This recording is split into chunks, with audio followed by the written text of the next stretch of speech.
Hi guys, I'm your English teacher Luke, and in this lesson you're going to learn 7 different and much better words you can use instead of very interesting. After this video, you're going to sound much more clever when speaking in English. But before we begin, hit that like button and subscribe to this channel to get more very interesting lessons. Very interesting? No, I mean engaging and fascinating English lessons just like this one. Okay, let's get started. The first better word to use instead of very interesting is fascinating. Fascinating. For example, the British Museum is full of fascinating artifacts. So fascinating is a great word you can use, and it means to be extremely interesting. So the next time you think something is extremely interesting, use the word fascinating. Fascinating. Here are some more examples. That movie was just fascinating. I was fascinated by your story. But be careful because many students make this common mistake. So remember that adjectives can take 2 forms. They can either end in ed or end in ing. An adjective that ends in ed describes your feeling or your emotion. I was fascinated by your story. Adjectives that end in ing describe the characteristics of a person, a thing, or a situation. For example, that movie was fascinating. Movie here is a thing, so we should use the ing form to describe the characteristic of that thing. Okay, cool. Now what is something that fascinates you? Write an example below in the comments and I'll check it. Fascinating. That's fascinating, but my point is fascinating. The second word you can use instead of very interesting is gripping. Gripping.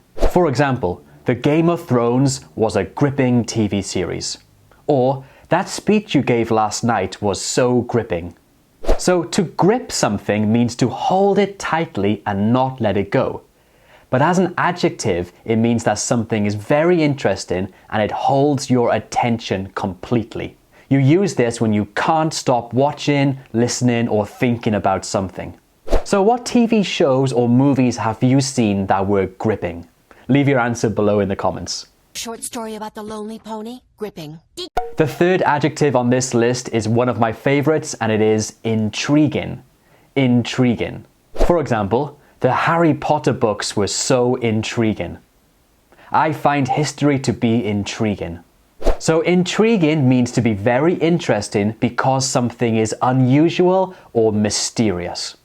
So the next time you want to describe something that is unusual or mysterious but also very interesting, try to use the word intriguing instead. What subjects do you find to be intriguing? Leave your answer in the comments. Well, that's a very intriguing question. That's an intriguing idea. Because that's intriguing. Captivating. Captivating. This is an awesome word you can use instead of very interesting. For example, Stephen King's books are so captivating, I can't stop reading them. Or Heath Ledger's performance as the Joker was captivating. So captivating is used when something grabs your attention and keeps you interested for a long time. You use it when your attention is fully focused on that thing and you can't think about anything else. You just want to watch, read, or listen to that thing. It can also be used to say that someone is very attractive. For example, her smile was captivating. Is that captivating enough? That woman, she's so captivating. The next one on this list is engaging. Engaging. For example, Robert Downey Jr. has an engaging personality. Or, we had a very engaging conversation last night. So engaging is a synonym for very interesting, but is used when something is interesting in a pleasant or charming way and attracts your attention. Who do you know that has an engaging personality? Leave your answer below in the comments. Very engaging. The next one on this list is thought-provoking. Thought-provoking. For example, The Matrix was a thought-provoking film. Or, I like to read thought-provoking books.